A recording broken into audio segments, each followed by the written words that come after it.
Kampante ang ilang negosyante na makakabawi ang ekonomiya at business sector ngayong 2026. Sa usapin naman ng korupsyon, may payo ang isa sa pinakamalalaking business group sa bansa sa gobyerno. Narito ang agenda report ni Paulo Barcelon. Pabor ang Philippine Chamber of Commerce and Industry sa pagveto ni PBBM ng unprogrammed funds sa 2026 national budget. Pero ang mga negosyante hindi pa rin nakakampante. Ayon sa bagong talagang PCCI President na si Ferdinand Perry Ferrer, digitalization ang sagot sa mga aligasyon ng korupsyon sa pamahalaan. Ani Ferrer, madala na sana ang administrasyon sa mga nangyaring pagkalkal sa flood control scandal.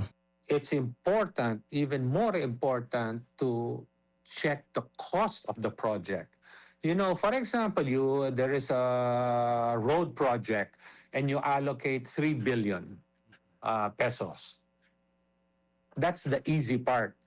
The more difficult part, and to give credibility on the budget and to give peace of mind with the private sector is that 3 billion really worth 3 billion? Dagdag ni Ferrer, dapat sumunod ang Pilipinas sa project costings na naayon sa mga presyuhan ng ating Southeast Asian neighbors dahil sumasalamin ito ng kakayanan ng gobyerno na gastusin ang pondo at mag-implement ng mga proyekto.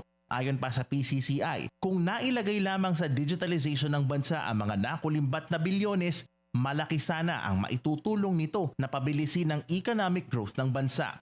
Ang Philippine Semiconductors at Exports Industry naman ang nakita ni Ferrer na posibleng lumago ngayong 2026. Lalo't ang mga kumpanyang may mga pasilidad sa China ay inaasahang magkikater na sa domestic market ng Beijing.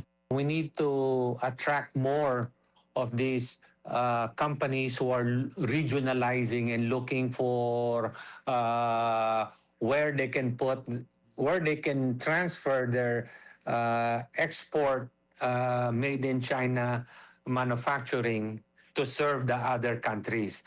Kung ang Federation of Philippine Industries naman ang tatanungin, bounce back stronger dapat ang 2026 para sa industry sector ng bansa. Ayon sa FPI, tumaas ang December 2025 Purchasing Managers Index sa 50.2 mula sa 47.4 noong Nobyembre na siyang pinakamababa sa loob ng 4 na taon. Ang PMI ay sukatan ng economic growth and activity ng isang manufacturing sector. Ayon kay FPI Chairperson Elizabeth Lee, holiday season ang isa sa mga dahilan ng pagsigla muli ng manufacturing sector at patunay raw ito na maaaring mag-stabilize ang industry market ngayong 2026. Dagdag ni Lee, electronics ang isa sa mga nakikitang sektor na maaaring mapalakas ngayong taon lalo't lampas kalahati ito ng Philippine export market. Pero ayon sa FPI, dapat palakasin ng bansa ang resilience nito sa mga kalamidad gaya ng mga bagyo at pagbaha. Pagtibayin ang ibang manufacturing sector na hindi lamang nakasentro sa food processing at electronics at itaguyod ang mga industriya ng bansa, partikular sa machinery, chemicals at wood products para mas maraming Pilipino ang mabigyan ng disenteng trabaho. Para sa agenda, Paulo Barcelon, Billionario News Channel.